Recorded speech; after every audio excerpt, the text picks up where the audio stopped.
alipomchana na shanuo likamwanguka. Msusi kasema Firauni amepotoka.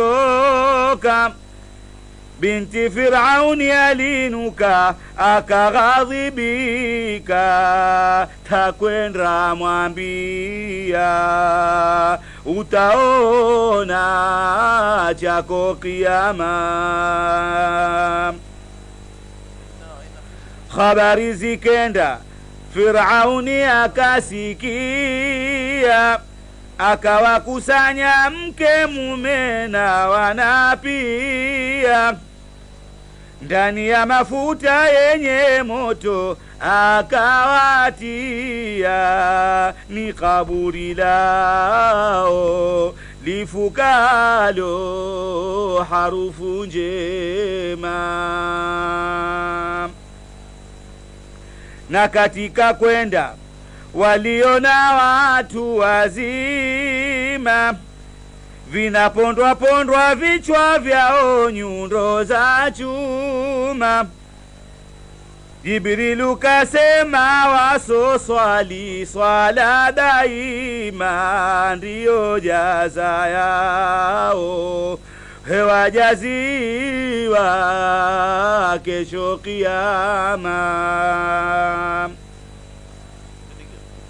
Na kisha wakenda wakaona wasiowema, wanalishwa moto mishubiri na michongoma. Wapigishwa nyinda utasema wanawakima. Jibrilu kamba wasotoa zakana sema.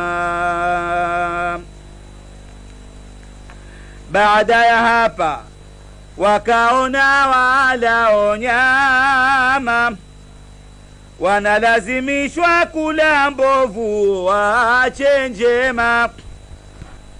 Jibrilu kambani wazinzi wasiokoma, wake na waume wazinio dom daima.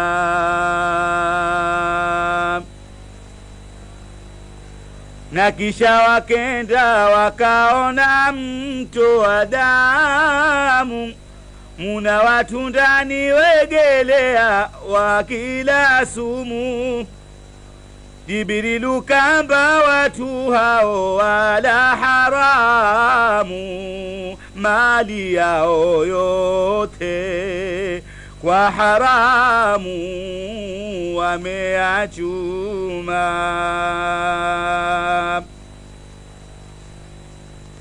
Na katika kwenda waliona watu wabaya, wakikatwa ndimi kwa mikasi zikirejea. Ndiyo hali yao wakikatwa ndimi humea. Jibrilu kamba wazu wao wanaposema. Na kisha wakenda wakaona watu njiani, waparurwa nyuso kwa makucha wataabani. Jibrilu kamba wasemao watu pembeni, watafufuliwa nyuso zao hazina nyama. Na katika kwenda walikuta mitume pia, akawamkia kwa salamu akaitikia. Kisha akafika nyumba kubwa akaingia, Baitil Muqaddasi, nyumba njema yenye heshima.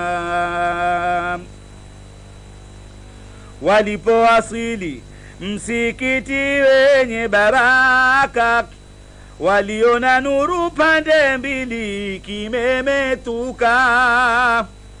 nuru ya kaburi la Daudi alotukuka, na ya pili ni nuru ya kaburi la Maryama.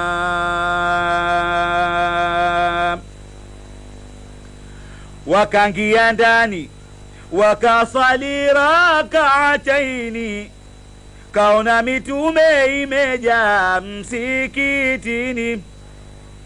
Jibrilu hapo kainuka akadhini, akakimu swala, hawamjui nani mama.